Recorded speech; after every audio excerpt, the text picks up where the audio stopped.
Pemirsa, tudingan dan kritikan atas kinerja Kepala Kejaksaan Tanjung Pinang melalui media sosial Facebook yang menggunakan akun palsu alias bodong membuat pihak Kejari angkat bicara serta menampik tuduhan yang dilontarkan, dan pihak Kejati memaparkan kinerja instansinya selama beberapa bulan terakhir. Akun Facebook atas nama Bakri yang sempat viral di beberapa grup media sosial akibat melontarkan tudingan kinerja Kejari yang hanya bisa ngopi dan ngeband. Selain itu, akun bodong ini juga memposting beberapa tulisan yang menyatakan bahwa Kejari tidak serius dalam bekerja.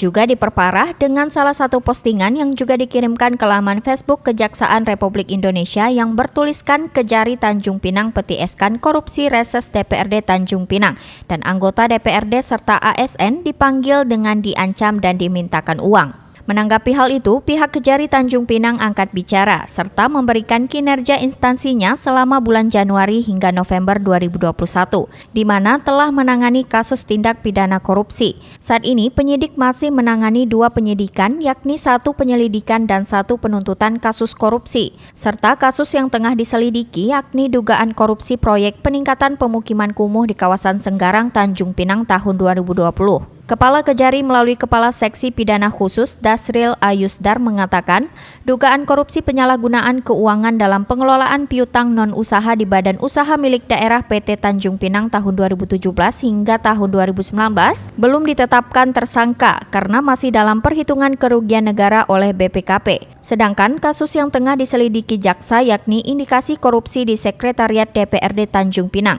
yang saat ini prosesnya masih berlangsung dan telah memeriksa 48 orang saksi. Yang pertama itu tentang dugaan tindak pidana korupsi pada BNN, kendaraan gedung dan belanja makan minum serta perjalanan dinas di Sekretariat DPRD Kota Tanjung Pinang tahun 2017 sampai dengan 2019. Itu sekarang masih dalam proses penyelidikan dan kita sudah memeriksa 48 orang saksi. Kemudian kita juga telah melakukan penyelidikan terhadap dugaan tindak pidana korupsi pada pekerjaan peningkatan kualitas pemukiman kumuh Kota Tanjung Pinang kawasan Senggarang Bugis. Itu sekarang dari penyelidikan kita sudah naikkan ke tingkat penyidikan. Itu proses lead. Nah, kemudian untuk penyidikan kita telah melakukan 2 penyidikan. Penyidikan pertama yaitu tentang UMB.